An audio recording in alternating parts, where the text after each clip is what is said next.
자, 오늘도 이어서 중요한 교훈을 말씀을 다시 한번 상고해 보겠습니다. 민수기 23장 9절을 먼저 읽겠습니다. 민수기 23장 9절의 말씀. 내가 바위 위에서 이스라엘의 진영을 바라보니 그들을 보며 작은 산에서 그들을 바라보는데, 하나님의 백성들을 바라보는데 이 백성은 홀로 처할 것이라. 홀로 처한다 말의 의미는 열방 중에 하나로 여기지 아니하리로다. 좀 더 쉽게 말하면 이의 이름은 세상에 없다. 좀 구체적으로 말씀을 드리면 세상에 있지만 속하지 않은 사람들이다. 참고로 보좌 선지자 447페이지를 말씀을 보시면 홀로 처한다, 열방의 한 백성으로 여기지 아니한다 말의 의미는 생활과 습관과 원칙에 있어서 세상과 뚜렷이 구별된 사람들 뜻입니다. 예수님은 마치 세상에 있지만 세상에 속하지 않은 사람처럼 보였다. 그래서 어제 말씀처럼 그리스도의 생애를 사는 사람들만 그분의 동역자들이다. 오늘 드릴 말씀이 중요한 것이 많아서요. 열왕기하 25장 9절을 읽어보시면, 왕하 25장 9절을 읽어보시면 이스라엘의 역사를 이렇게 주님이 정리합니다. 그들은 실패한 선교사들이었다. 그래서 포로로 끌려가게 하셨다. 또 대쟁투 49페이지를 보면 불법의 비밀이 초기 교회에 조용히 조금씩 들어왔는데 어떻게 들어왔는가? 양보와 순응주의 때문에 들어왔다. 오늘 또 중요한 말씀을 드릴 것입니다. 그 초대 성령 충만했던 교회가 차츰 시간이 지나자 양보와 순응주의 때문에 또 하나요, 계속되는 핍박에 이제 힘이 들어서 양보와 타협이 자꾸 들어오면서 교회 안에 교환권이 이미 기초가 놓여버렸고 순수한 경건의 신앙은 사라져버리고 이 교회의 탈을 쓴 형식주의와 경건의 모양의 종교가 점점 교회를 지배하게 되었습니다. 자, 오늘 저는 다시 이어서 말씀을 좀 드리겠습니다. 민수기 13장 30절을 좀 보면서요. 세속주의의 정책과 의의 정도의 원칙은 절대로 공존할 수가 없다. 그죠? 그래서 고린도후서 6장 17, 18절을 이미 읽었습니다. 너희는 저희 중에 따로 나와서 있으라. 마태오 5장 13, 14절은 말하기를 너희는 빛과 소금이다. 그죠? 소금이 그 맛을 잃어버리면 길에 버려 밟힐 뿐이라 아무런 의미가 없다. 마태오 5장 13, 14의 말씀을 보시면 읽었습니다. 옛날에. 그죠? 예수님은 아무나 보고 빛과 소금이라고 말한 적이 없습니다. 아무나. 그분은 몇 안 되는 어부들을 가리켜서 빛과 소금이라고 말씀하셨지 바리새인들을 보고 빛과 소금이라고 말한 적이 없습니다. 자, 민수기 13장 30절을 왜 폈냐면 오늘날 주님은 이런 인물이 필요하다는 것입니다. 자, 누구를 지칭할까요? 예, 갈렙입니다. 갈렙이 모세 앞에서 백성을 안정시켜 가로되 우리가 곧 올라가서 그 땅을 취하자 능히 이기리라 하나. 하나님께서 갈렙을 이렇게 우리에게 청거합니다. 이 시대에 꼭 필요한 사람이다. 어떤 사람인가? 철두철미하게 충직한 사람. 유년과 투쟁의 시대를 보시면 예수를 가리켜서 왜 그리 앞뒤가 막히느냐? 예수님은 한 번도 원칙에 양보하지 않거든요. 그죠? 시대의 소망 68페이지를 보시면 예수님은 원칙에 반석같이 강인하셨대요. 반석이죠. 하지만 늘 온유와 겸손을 유지하셨죠. 이 시대에 어떤 인물이 필요한가? 철두철미하게 충직한 사람, 주를 온전히 따르는 사람, 말을 해야 할 때 침묵을 지키려 하지 않는 사람, 원칙에는 강철같이 진실한 사람, 잘난 체 하려 하지 않고 겸손히 하나님과 동행하고 아무리 이해하지 못하고 홀로 그 길을 간다 할지라도 참을성이 있고 친절하고 또 잘 돌봐주고 예모 있는 사람, 또 기도의 과학을, 믿음을 행사하는 그런 법을 경험한 지식을 가진 사람들, 다 올라가자 취하자 믿음의 과학이죠. 철병교와 하늘까지 닫은 그 앞에 메뚜기 같은 사람이 누가 넘어가겠습니까? 그런데 된다. 하나님께서 그렇게 약속하셨다. 믿음의 과학이죠. 이런 사람이 필요하다. 백성들의 하나님의 영광이 되고 백성들이 유익이 되도록 말할 일들을 보여주는 그런 사람들, 그들이 바로 갈렙이었는데 주님은 이런 용기 있는 사람이 필요하다. 민족은 망하고 사슬에 끌려 교회는 불타버리고 성소는 불타버리고 전의 말씀처럼 이교의 왕이 사단이 승리하여 혼장담하던 그때 예레미야는 멋진 말씀이에요. 원칙에 강철같이 투철한 애국자들이 소수가 있었다. 누굽니까? 다니엘과 세 친구를 그들을 통해서 바벨론을 무너뜨리지 않습니까? 저는 그렇게 말합니다. 하나님은 많은 수가 필요하지 않습니다. 물론 다 준비되면 좋겠지만요, 그런 소수의 사람을 통하여 바벨론을 흔들어서 무너뜨렸어요. 왕하 24장을 좀 펴시면 왕하 24장을 좀 펴시기를 바랍니다. 이 동산이 이런 갈렙의 모습으로 닮아가는, 이곳이 정말 사랑이 충만하면서도 정말 부드럽고 온유하면서도 진리에는 목숨을 다해서 지키는, 순종하는 그런 강철 같은 믿음의 사람들이 이곳에 더 많이 모이고 가득 찼으면 좋겠습니다.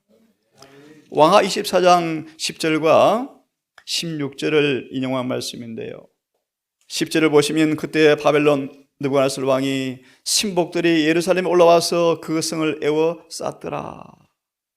네, 쌌더라. 다른 말씀은 약하고요. 이 구절을 조금 전 말씀드렸습니다. 실패한 선교사들. 왜 하나님께서 이스라엘 나라를, 당신의 백성과 성소를 이방인의 손에 왜 붙였는가? 24장 10절 16절은 이렇게 말합니다. 짧게 말하면 그들 자신의 삶이 스스로 믿을 사람이 안 된다고 천거했기 때문에 바벨론의 포로로 끌려가게 했다. 우리의 품성이 하나님께서 인정받을 수가 없다는 것입니다. 스스로가 나는 멸망받을 사람이라고 천거한 그런 사람들이었다. 그래서 바벨론의 포로가 되게 했다. 보실래요?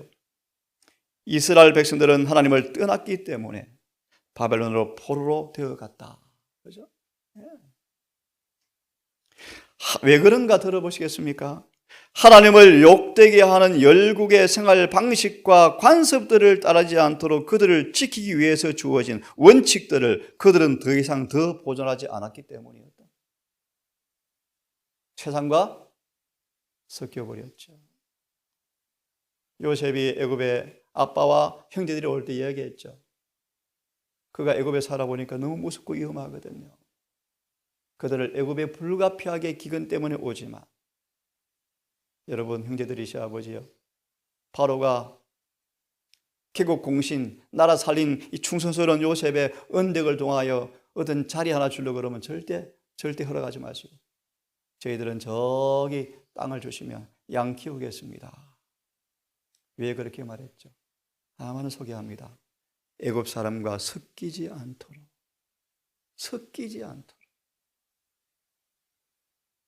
모세 보세요, 모세. 그렇게 엄마로부터 신앙을 잘 배운 모세가 애굽에 살면서 신앙을 숨기지 않고 대단한 사람이었죠. 철저하게 말씀을 따라 신앙을 고수했지만 40년이 지난 다음 뭘 느꼈어요? 하나님께서 모세도 모르게 애굽에 물들어 버렸구나. 그래서 40년간 다시 닦아서 지팡이 의지하는 자아가 꺾여버린 사람으로 만들어내시죠. 자, 마저 읽어보고 말씀을 드립니다. 세상의 방식과 간섭을 따르지 않도록 그들을 지키기 위해서 주어진 원칙들을 더 이상 보존하지 않았다. 하나님께서 주시고 열심히 간직하라고 주신 원칙들에 충실하지 않는 동안에는 주께서 그들을 번영케 할 수가 없었다. 그들과 맺은 언약을 지킬 수가 없었다. 정신과 행동으로 하나님의 품성을 잘못 나타내었다. 생활과 습관이란 말이 의미는 그 속에 그들의 품성이 담겨있는 그릇들, 그죠? 우리 옷, 먹는 것, 집안 살림하는 것, 동산의 모양들. 그래서 이곳에 사는 사람들의 정신을 보여주는 실물 교훈들이에요. 다시 말하면 우리가 사는 모든 모습은 그곳에 사는 사람들의 모습이 드러나는 그릇들인 겁니다. 그죠? 자, 그래서 하나님께서 그들을 포로로 잡혀가도록 허락하셨다. 지금 이 남은 교회가 이 역사를 지금 닮아가고 자꾸 세상이 들어와, 세상이. 그들이 하나님을 떠났기 때문에 하나님은 그들을 낮추시고 그들이 하는 대로 버려두셨다. 참 두려운 말씀이에요. 내버려두사. 죄 없는 사람들이 그 죄와 함께 고생을 당하였는가? 누구를 가리키는 걸 잘 들어보세요. 그래서 포로로 끌려가서 누가 끌려갔습니까? 죄 없는 사람들. 들어보세요, 누군지. 주의 택하신 백성들은 믿을 만한 사람들이 못 된다는 것을 스스로 증명하였지만 이기적이고 교화하라고 비열한 자들임을 보여주었지만 그 가운데서 애국자들이 있었다. 그렇죠? 누굽니까? 그들 원칙에는 강철같이 굳센 사람들이 없고 하나님은 이들을 크게 기뻐하셨다. 이기심으로 더럽혀지지 않을 것이며 그릇된 방법들과 습관들을 따름으로써 하나님의 사업을 망쳐놓을 사람들이 아니고 모든 것을 잃는 한이 있다 할지라도 하나님의 영광을 위할 그런 사람들이었다. 다니엘과 세 친구요. 그들도 그 죄와 함께 고통을 겪어야 하였지만 하나님의 섭리로 그들이 바벨론 포로 생활은 그들을 선두에 서게 한 수단이 되었으며 더러움이 없는 그들의 고결한 인격은 하늘의 광택으로 빛을 내었다. 아멘. 정말 멋지죠, 여러분. 여기 인용되어 있네요. 25장 9절. 실패한 선교사들. 예루살렘이 왜 첫 번째로 불에 타도록 주님께서 왜 허락하셨는가? 왜 원수들에게 정복을 당하고 이방으로 질질 끌려가서 노예가 되게 하였는가? 그들은 선교사가 되지 못했기 때문이었다. 자신들의 주변에 있는 사람들에게 불의와 장벽을 쌓고 하나님은 그의 진리의 지식이 세상에 전해지도록 하기 위해서 그들을 흩으셨다. 하나님의 놀라운 역전성이죠, 그죠? 그들의 말을 충성되고 진실하며 순종하면 하나님은 다시 그들을 본국으로 데려가실 것이었다. 참 하나님의 모습을 우리 잘 알 수가 있습니다. 자, 이 말씀의 중심으로 이제 중요한 한 성경 구절을 통하여 많은 사람들이 오해하는 오늘 교회가 타락해버리는 중요한 한 원인을 하나 보고 이 말씀을 좀 정리합시다. 고린도전서 9장의 말씀이에요. 자, 이 말씀을 조금 속도를 내겠습니다. 9장 20절, 23절 이 말씀을 그릇 이해함으로 그릇 적용함으로 오늘 교회가 이상하게 변해가고 있습니다. 동산도 마찬가지입니다. 한 번의 양보, 한 번의 타협.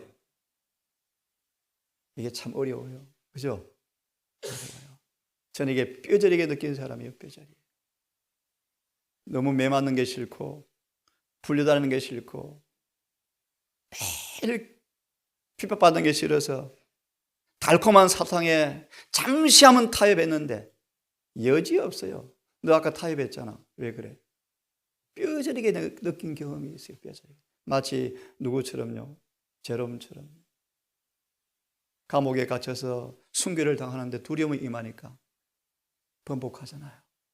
제가 그 일을 경험해봤고 군대에서요. 근데 그걸 바로 공격해요. 너 아까 그랬잖아. 한 번의 양보 타협이요. 그 다음 막을 길이 없어요. 홍수가 올서 홍수가 와요. 그래서 많은 부분을 여러분 이해해 주시고, 저도 많이 부족합니다. 동산을 진리 안에 그대로 유지하도록 최선을 다할 때, 여러분 진리라면, 말씀이라면 다 순응하셔서 이곳이 순결하고 거룩하고 정말 진리가 보존되어지고 그렇게 사는 사람들로 가득 차는 곳이 될 수 있도록 모두가 협력해 주기를 간절히 바랍니다. 이 말씀입니다. 20절. 유대인들에게는 내가 유대인과 같이 된 것은 유대인들을 얻고자 하며, 율법 아래에 있는 사람들에게는 내가 율법 아래에 있지 아니하나 율법 아래에 있는 자같이 된 것은 율법 아래에 있는 자들을 얻고자 하며. 그 다음 약합니다. 이 구절을 너무너무 오해함으로 오늘 교회에 좋게 보려면 사랑인데 양보와 순응인데 타락으로 가는 길이 되었다. 이게 무슨 말씀입니까, 여러분? 바울은 율법이 있는 자들에게는 같은 입장에서 행했는데 없는 사람들 앞에는 없는 위치에 내려가서 그들을 얻었다라고 표현합니다. 이게 무슨 뜻일까요? 예내신의 말씀은 기가 막힙니다. 펴보세요. 9장 20, 23절에 조금 빨리 읽습니다. 바울의 일한 방법. 바울이 어떻게 일했는가? 미리 말씀드릴까요? 좀 더 찾겠습니다. 바울은 한 번도 정도에서, 원칙에서 그 자신만큼은 벗어난 적이 한 번도 없었다. 제가 몇 번 간증했죠. 사경에 가서 집집 방문할 때 그 성도들이 목회자들 섬기려고 너무너무 온 마음으로 섬기려고 준비하는데 거절하는 게 쉽습니까? 근데 거절한 재치를 한번 제가 간증해 드렸죠. 예수님도 그러셨어요. 자, 한번 읽어보겠습니다. 우리는 바울이 한 점의 원칙도 희생시키지 않았음을 안다. 그죠? 나는 영혼을 얻기 위해서 불가피하게 돼지고기를 먹었습니다. 나는 십자가를 진 경험 오늘도 했습니다. 전도 방법이 아니에요. 바울은 이렇게 한 적이 한 번도 없어요. 바울은 원칙의 희생을 한 점도 희생시키지 않았다. 인간의 궤변과 격언으로 정로를 이탈하는 것을 용납하지 않았다. 그런 사람의 계명으로 교훈을 삼아 가르치는 사람들이 상상하는 것들이나 확신하는 것들과 의견을 같이 하지 않았다. 부정과 범죄가 주도권을 잡고 앞서 나간다고 해서 자신의 사랑이 냉랭해지는 것을 용인하지도 않았다. 모든 열심과 열성이 유지되어야 하지만 동시에 우리의 신앙의 어떤 면에서도 우리가 취급해야 할 요소들로서 그것이 드러나면 즉시로 편견을 일으켰다. 그래서 바울이 어떻게 합니까? 보세요. 이제 바울이 하나님의 율법에 기울인 충성으로 하면 어떤 사람을 따라올 수 없을 만큼 뭐예요? 충성스러운 사람이었어요. 구약 성경에 정통한 사람이었어요. 표상 상징을 낱낱이 이해하고 가르치는 사람이었어요. 그런 바울이요, 넘어가세요. 그 다음 문단을 보시면 이방인들에게 복음을 전해야 하는데 어떡할까? 바울은 그리스도가 그들의 구원과 유일한 소망이라고 하였고 먼저 율법을 제시하지 않았다. 처음부터 율법에 관해서 뭐라고 말하지 않고 예수님을 잘 소개합니다. 그분의 사랑을 잘 소개합니다. 그들의 마음이 뜨거워진 다음에, 그들의 마음이 하나님께 굴복시켜지고 마음에 녹아진 다음에 그러면 하나님께 헌신하고 싶고 막 충동이 생길 때 하나님의 율법을 그들의 순종의 시금석으로 제시하는 방법이었다. 이런 뜻입니다.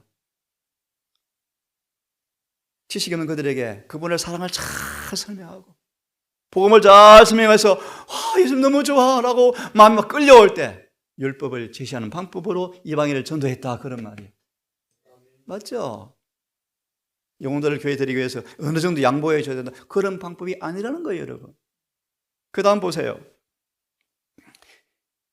이방인들 인도에서 크신 사랑을 보게 하였다. 자기 아들을 아끼지 아니하시고 우리 모든 사람을 위해서 내어주시니가 그 아들과 함께 모든 것을 주지 않겠는가? 라고 질문하면서 그는 표상으로 돌아가서 구약 성경을 섭렵 내려오면서 율법 속에 있는 주님을 보게 하였다. 뭐요? 누구한테요? 예.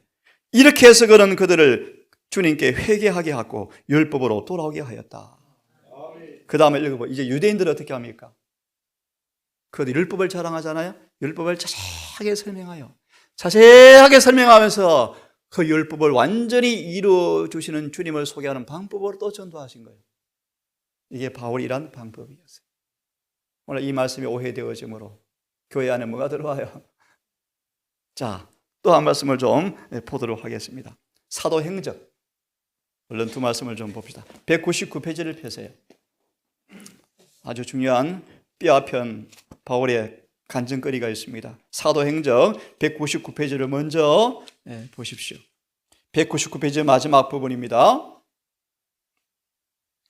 사도 바울은 그의 봉사사업에서 때때로 홀로 설 수밖에 없었다. 왜 그럴까요? 바울은 하나님에 대한 특별한 가르침을 받았으므로 감히 원칙을 굽히는 양보를 하지 않았다. 때로는 부담이 무거웠지만 바울은 의를 위하여 굳게 섰다. 맞아요, 그죠? 맞아요. 그는 교회가 결코 인간 세력이 지배하게 있어서는 안 된다는 사실을 깨달았다. 어제 다 읽었습니다. 자서전 책.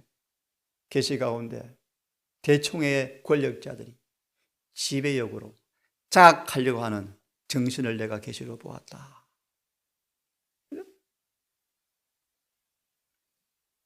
이런 인간 세력이 교회를 지배하도록 해서는 절대 안 된다는 거예요. 안 된다는 거예요. 오래되었으니까, 일을 많이 하니까, 돈을 많이 냈으니까, 높은 위치에 있으니까 아니에요. 우린 전부 형제의 형제. 달란트의 차이고 은사의 차이지 하나님 앞에 전부 평등의 평등. 우리는 다 형제와 자매예요. 인간들의 전통과 격언이 계시된 진리를 대신해서는 안 된다. 바울은 인간의 격언과 어떤 궤변들이 쥐가 어떠하든 간에 편견과 편애 때문에 복음 기별이 방해를 받아서는 안 된 것을 알고 바울은 절대로 뭐 하지 않습니까? 원칙에 양보하지 않아요. 그런데 이런 뼈아픈 경험이 있어요. 한번 펴보세요. 405페이지요. 바울도 연약한 인간이었습니다. 405페이지 펴보십시오. 폈습니까? 예, 405페이지 앞에 생각하고요. 바로 밑에 나아가시면 우리는 그의 형제들과 있습니다. 찾았습니까? 예, 잘 찾으셨네. 405페이지 인용된 페이지에 바로 밑에 내려가면 우리는 그의 형제들과 있습니다. 보십니까? 제가 있습니다. 이런 바울이었는데 참 이런 삶을 사는 게 참 괴로워 힘들어요, 때때로. 바울은 그의 형제들, 우리는 바울이 그의 형제들과 조화되고자 하는 바울의 큰 소망, 신앙이 약한 사람들에 대한 그의 친절, 그리스도와 함께 하였던 사도들과 주님의 형제 야고보에 대한 존경심, 그리고 원칙을 희생하지 아니하는 모든 사람들에게 좋게 대하려는 그의 의도, 이 모든 걸 생각할 때 잘 보세요. 이 바울이 그가 지금까지 견지해 온 확고하고 단호한 길에서 부득이 빗나가게 된 것은 놀랄 일이 아니다. 바울도 뭐 했어요? 너무 아프고 마음이 여리니까 한번 해준 거예요. 그런데 보실래요? 그러나 바라던 목적을 성취시키는 대신 화해하려는 그의 노력은 다만 위기를 재촉하였으며 예언된 고통을 초래하여 그의 형제에게서 분리시키는 결과를 가져와 버렸다. 코리아의 교회는 제일 강한 기둥의 하나를 잃었으며 각 나라에 있는 그리스도의 마음에 슬픔을 가져와 버렸다. 이런 고통이 있어요. 그죠? 이만큼은 좀 해주면 부득이하게 뭐였어요? 바울이 빗나가는 방법으로 조화를 해보려고 했는데 결과는 뭐였습니까? 실패해버렸다. 이 예수님의 고민이었어요. 고민이었어요. 그죠? 세속적 정책과 의의 원칙은 절대로 뭐 할 수 없습니까? 양립할 수가 없다. 우리는 빛과 소금이 되셔야 돼요. 빛이 되려면 빛을 잃어버리면 안 돼요. 소금이 되려면 짠맛을 잃어버리면 안 됩니다. 이제 우리가 하나님 어떻게 승리할지 모르지만 아마 다음 주 월화쯤 되면 합한 자금까지 다 끝납니다. 그 다음에 이제 도배, 석고보드 치고 도배해야 되겠죠. 저곳에 어떤 사람들이 오게 되어지고 하나님께서 허락할지 모르지만 정말 이 동산이 정말 멋진 진리를 가진 백성의 모습으로 한 사람 한 사람 환자가 오건 성경을 배우러 오는 사람이건 우리의 삶의 모든 모습을 통하여 철저한 원칙도 배우지만 예수님처럼 늘 온유와 겸손을 옷 입은 그런 멋진 모습으로 이곳이 선교사의 역할을 잘 감당하시는 저와 여러분 모두가 되기를 간절히 바라겠습니다. 주님 오시는 그날까지 함께 걸어갈 수 있도록 많은 사랑과 보살핌, 격려, 모범으로 서게 되기를 간절히 바라겠습니다. 기도합시다. 아버지, 우리를 각처에서 불러내셔서 몸된 교회의 지체로 연합시키시고 한 성전을 이루어가는 그 신비한 주님의 지혜를 배우기를 원합니다. 12 제자가 참으로 개성이 특이했지만 사도행전 오순절장에 보면 그들은 한 마음과 한 뜻으로 일치되어 버렸다고 말씀하십니다. 이곳이 그런 곳 되기를 원합니다. 진리는 절대 양보하지 않으면서 이기심 없는 모습, 원칙에 강철같이 투철하면서 온화한 모습, 부드러운 모습, 부드럽지만 절대로 꺾이지 아니하는 그런 의의 충성의 모습, 그런 모습을 이곳이 구가하기를 원합니다. 주여, 가장 연만하신 주의 종들로부터 가장 어린 아이까지 이르러서 우리 모두가 하나라는 사실을 잊지 말게 하시고 서로 사랑하며 내 이웃을 내 몸처럼 사랑하는 사랑이 실천되어지는 곳 되게 하셔서 하나님께서 늦은 비를 기쁘게 부어주는 동산 되게 하셔서 속히 슬픈 세상 역사 끝이 나버리고 영광의 주님 재림하신 그날을 우리가 다 맞이하여 우리 영원한 본향 거룩한 길에 서게 되기를 소망합니다. 특별히 새로 오신 주의 딸을 기억하셔서 정든 부모와 형제와 친지를 버려두고 진리 하나 때문에 이곳을 찾은 딸, 그의 아픈 눈물, 그의 고뇌들, 그의 사랑의 헌물들 기억하셔서 이곳에 믿음의 아름다운 열매가 풍성히 맺히는 은혜를 더 받게 하셔서 주 앞에 간합되어진 여종이 되게 하셔서 그의 인생의 삶이 눈물이 다 닦여지고 영광의 면류관으로 보답되어지는 승리하는 삶을 끝내 살아갈 수 있도록 주님 인도해 주시옵소서. 이 모든 말씀 우리를 사랑하시는 예수님 이름으로 기도드리옵나이다.